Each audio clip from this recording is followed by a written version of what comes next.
Hello, everybody.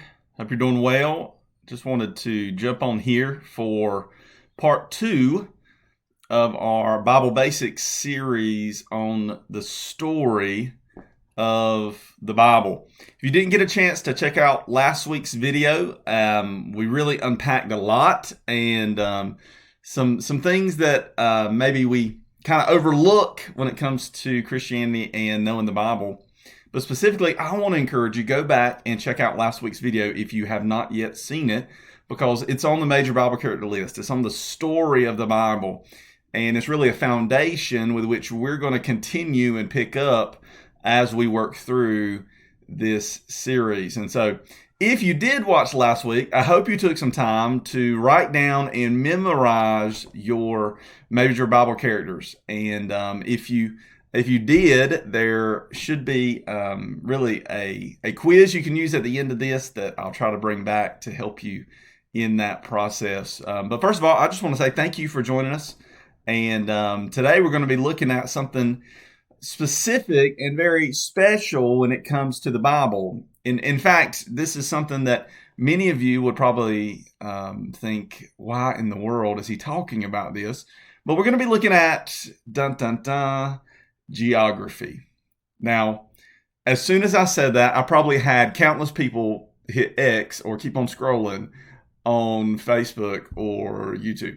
But I want to encourage you, geography and especially biblical geography is vitally important for understanding the context and understanding the story of the Bible. And in fact, you get a greater historicity, right? You connect, when you understand geography, you start to connect these people were real and they had real lives and they had real places with which they lived. And so you understand the realness, the historicity, and you also start to understand their story a little more. You can place yourself in their story and start to get an understanding of what life was like when you understand a little bit more about geography. And the beautiful thing is, when it comes to the biblical account, there's not a ton of geography that you have to memorize. In fact, if you would just take a moment to hang with us today as we begin to draw a rudimentary map for the Bible, I think you will be blessed, and specifically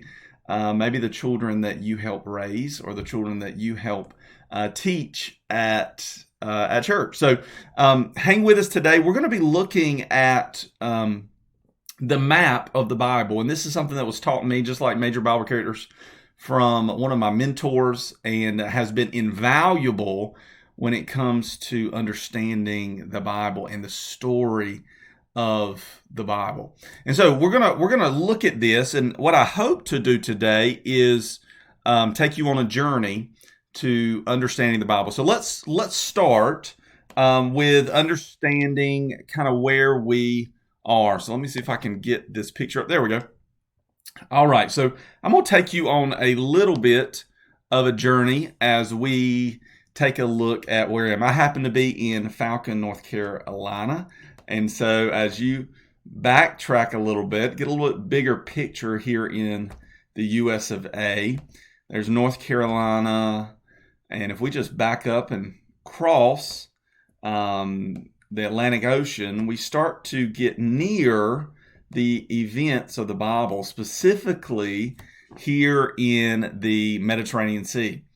And so you start to get a scope that pretty much all of the biblical narrative, right? All of the stories that are contained in the Bible are found right here in this location. And this idea around the Mediterranean Sea, you can start to understand the journeys and the travel of almost every Bible character in the Bible. And so we're going to take a look at this. Now, this is the detailed picture. This is Google Maps, but I want us to do a rendition of this that will maybe help us understand a little bit greater.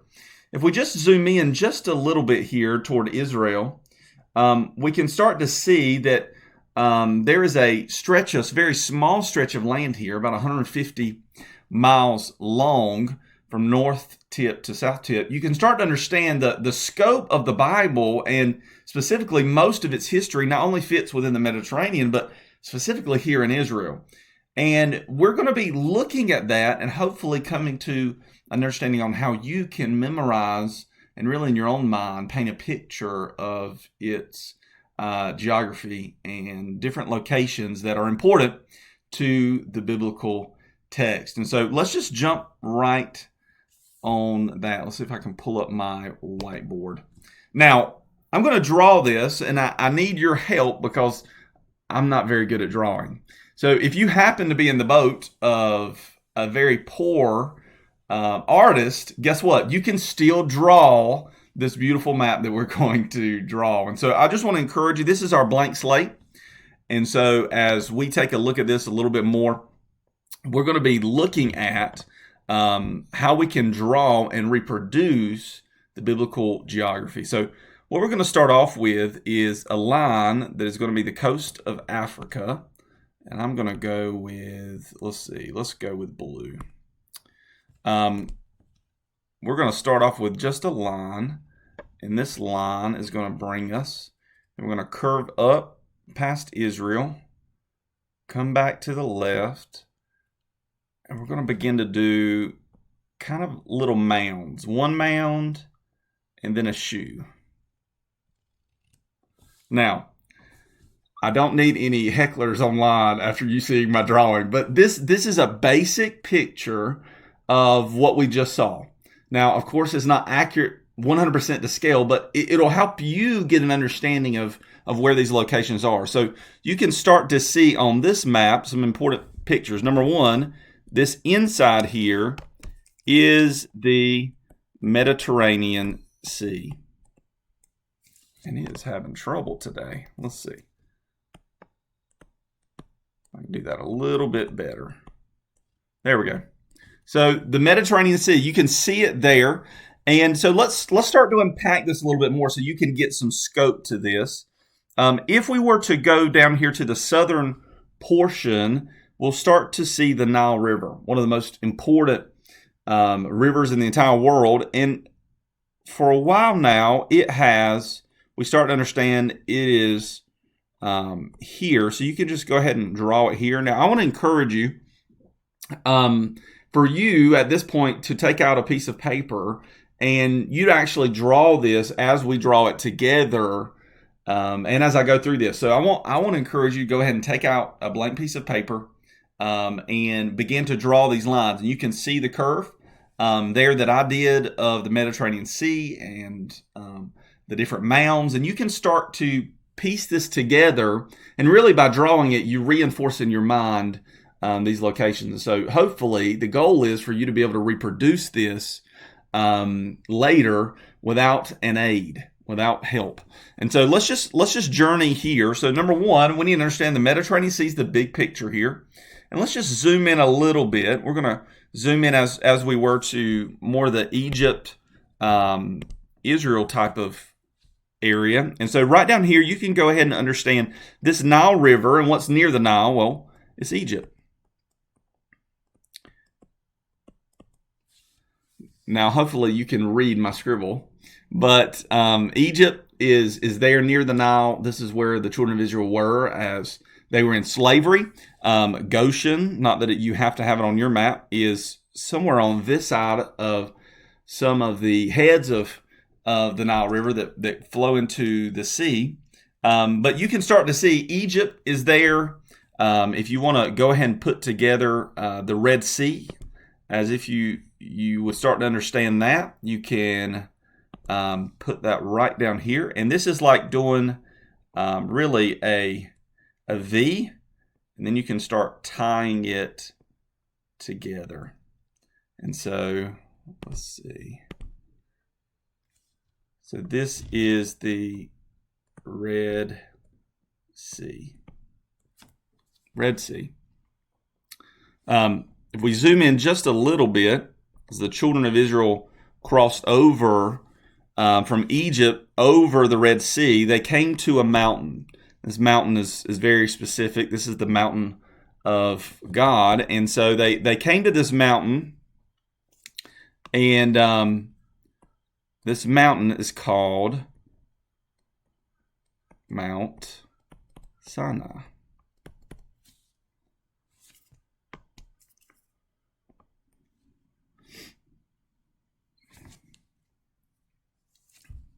I know y'all are loving my handwriting.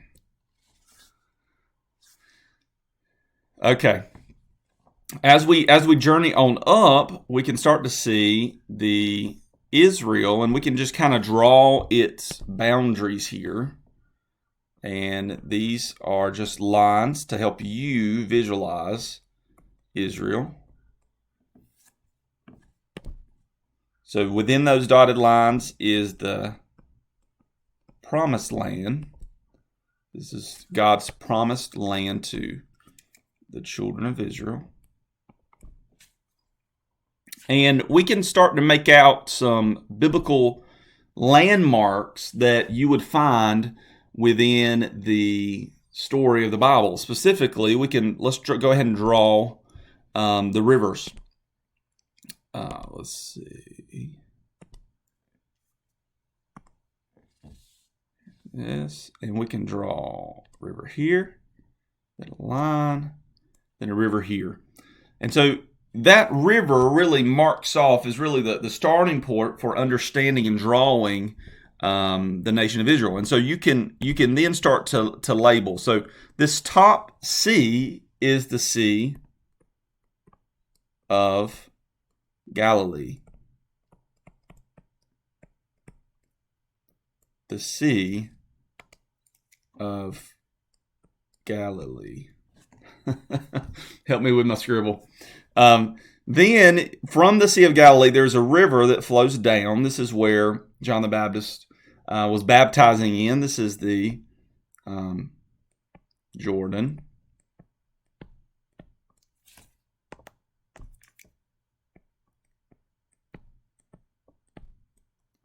River.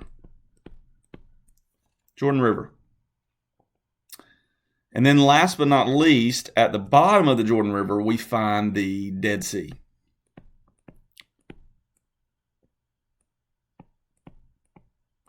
Same sea that's so salty that everybody can float.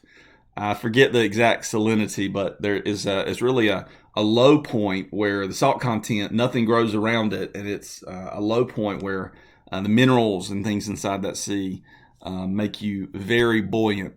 Now, out of all the places of Israel that you mainly want to concern yourself with, we could put a lot of different places on here, but you want to concern yourself with really remembering where Jerusalem is. And what I like to do is I like to find out where the Dead Sea is, and then I like to go ahead and mark a place right above the Dead Sea to the left of the Jordan River.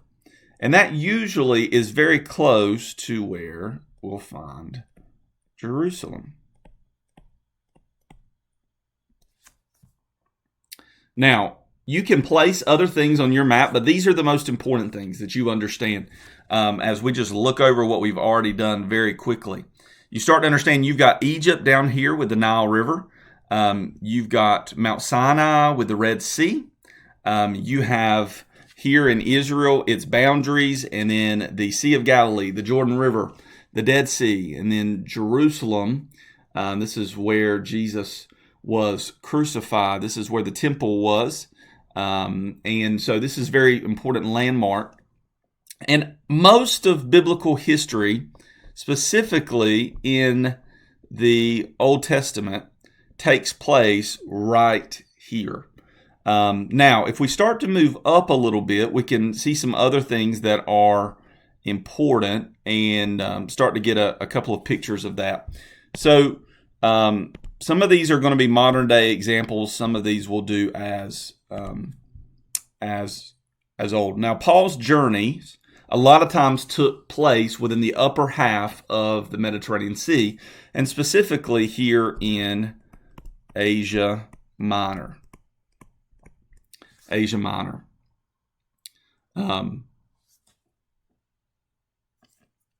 then this first mound that you come to is Greece. Greece.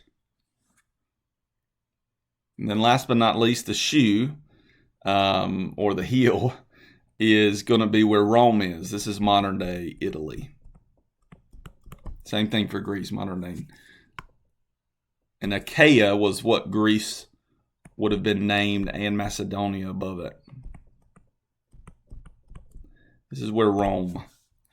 So on Paul's journeys, as he goes and takes the gospel to the Gentiles, he travels throughout these different locations. Now, I want to go ahead and show you this, and I want to encourage you. There's only two more rivers that we probably need on here that we didn't include already, and that would be the Tigris and the Euphrates. And so you can just kind of start here.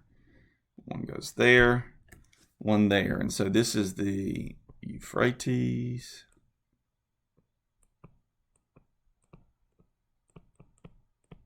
And this is the Tigris.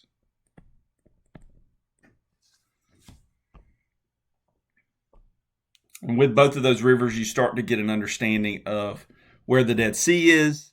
You start to get an understanding, not the Dead Sea, but you start to get an understanding of where Mount Ararat is with Noah. So all of these different locations, as I said, I want to encourage you to take just a blank piece of paper, write these down. They don't have to be exact, as you can see, especially with my handwriting and my really kindergarten-looking map here.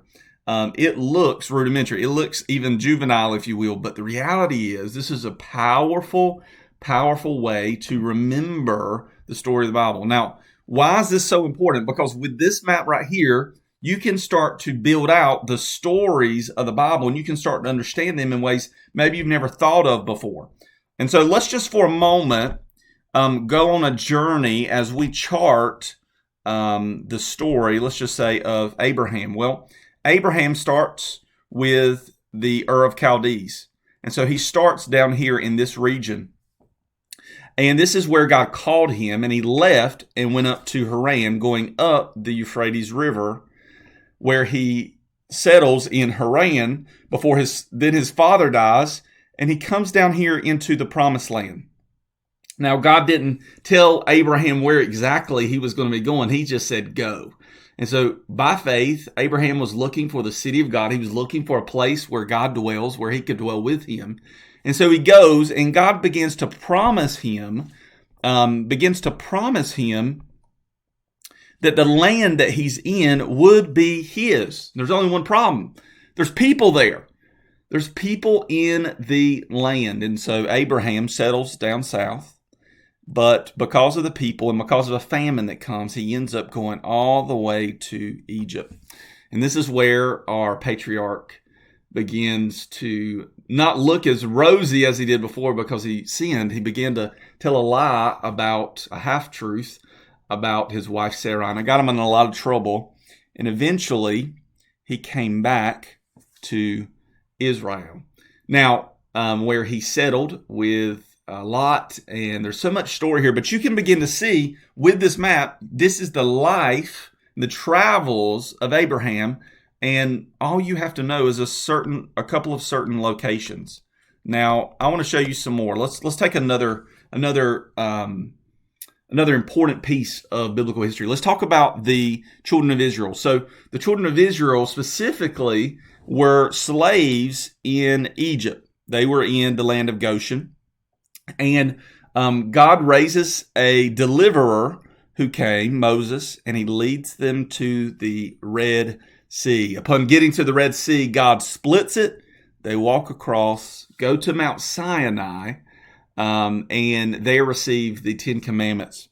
God is going to bring them to the land that God promised them, Israel, the Promised Land. And so they're on their way, and they send out spies, and they have people go and look and see, spot out the land before them, and the news came back that there are giants in the land. They begin to get afraid. And because of their disobedience and unwillingness to go into the Promised Land, God makes them walk in the desert, around in circles, for 40 years until that generation is taken away. And then after those 40 years, they then finally go into the Promised Land with Joshua. Now, you can start to see this is stuff right off of my head. It's not because I'm some genius. It's just simply because This map is a powerful tool if you will just bring it to remembrance. If you will take it and remember these different places. Now, the beautiful thing of this as well is you don't have to know everything about the story, and especially all the different places that you could place on here. There's so many that you could add, but really this is the basic. So we can start to understand the life of Jesus from this. So there's Jerusalem. Well, Jesus was born in the upper portion of Israel. He was born near the Sea of Galilee. That's why you hear him talk about it all the time. And so he would travel to Jerusalem often, but in between here, there is a place where the Samaritans lived. And a lot of times people would go around there to get to the Sea of Galilee instead of going through the Samaritan land. And so the Bible starts to come alive when you start to understand this history, and this specifically the biblical text here. So, oh no, there we go, got it back.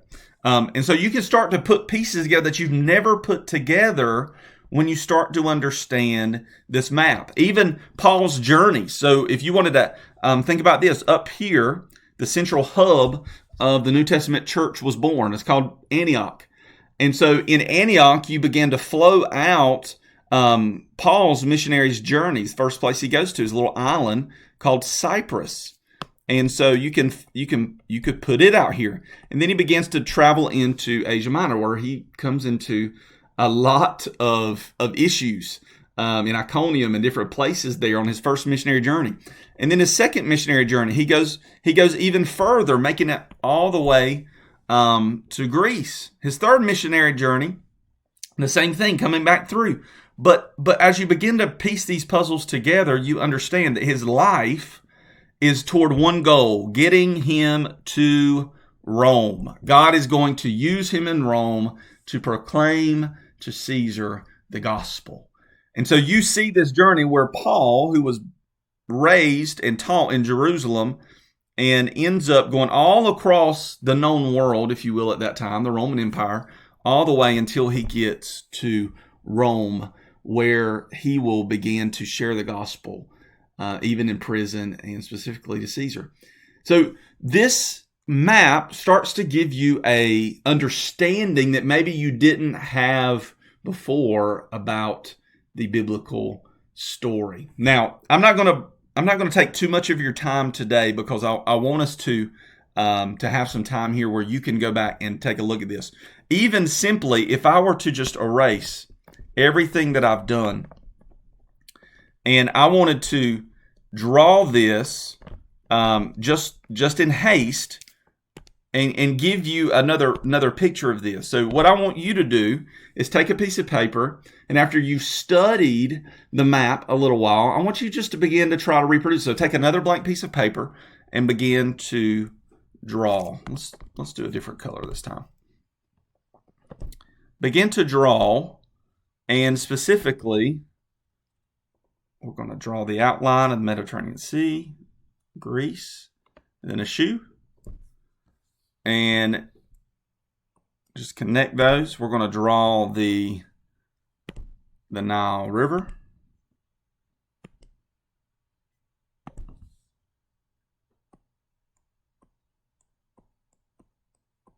Where Egypt is. We're going to draw the Red Sea with a V. And then we're going to come over here and begin to draw Israel. Well, that's a little low. And its boundaries. And we can draw the Jordan River. Sea of Galilee up top, Dead Sea on the bottom. Jerusalem will be right there. We can draw the Euphrates, and the Tigris. And that's your main place. Then all you have to do is come back and label. That drawing right there is your main locations that you can talk about. Now, from this, you can do all kind of different labeling, but specifically the ones we talked about, where over here there is This is Italy and Greece, Asia Minor. This is Israel, Euphrates, Tigris. Hopefully you can see that. Mediterranean Sea, Egypt, Red Sea, Mount Sinai, Jerusalem. There you go. In that short amount of time, you can reproduce the big picture, the map of the Bible. Now, I know this is not the greatest presentation. It's a little bit difficult not to do this in person. But this is a tool, just like the major Bible character list, that is powerful to convey context in the background of the biblical story. I want to encourage you, and I want to encourage you to, with your children, to take this and let them reproduce it. Have them on a whiteboard, go and mark this out and draw it together. And then after each week, have them reproduce it. In fact, I want to encourage all of the teachers and Sunday school teachers and Wednesday night teachers here at Colbert. Every time you introduce a character, I want to encourage you not only to take the major Bible character list, but take the map and have someone draw it. And then you, just like we did, begin to chart their story as you talk about it. Why? Because all of a sudden it begins to fit together a puzzle where these students start to understand even more about the glory and the magnificence of God's Word. And so take this with you. If you need to go back and rewatch this, you can go back and rewatch it. Obviously, this is a crude representation, but I think it is a very beautiful elementary tool that even for me, as a pastor, has been tremendously beneficial in understanding the Bible and starting to make sense of the story of the Bible. And so what I want to do as we end this is I'm going to go back through the major Bible characters. And I just want to scribble on the map for us to start connecting the major Bible characters with this map as we walk through it and give you some better context for the Bible. And so one last time, I'm going to take I'll take the highlighter this time. And so the first two people, Adam and Eve, God placed them in the garden. If you notice, there's two rivers that are mentioned in Genesis. That's the Euphrates and Tigris. There's some more. So there is somewhere over here the garden was. There's two more rivers that we don't know of anymore. But out of the garden, he kicked Adam and Eve, and they had three sons, Cain, Abel, Seth. You can say them before I do if you know them. And then there was a big flood. This flood came on the scene, and Noah built a boat. Now, he rested somewhere on Mount Ararat in this region up here. Now, are these exact? No, don't come back. Pastor Casey, you were off by an inch. That's okay. This is big picture. This is just starting to give us an understanding of the flow of where these people were settled at. And then after the flood came the father of many nations, right? Abraham. Abraham came on the scene, as we already showed down here in the Ur of Chaldees, followed up the Euphrates River. He had a son named Isaac. Isaac had a son named Jacob. Jacob had 12 sons. His favorite son was Joseph. Joseph they sold into slavery. And so they go into Egypt with Joseph. And they stay there 400 years before God brings them out with Moses into the promised land.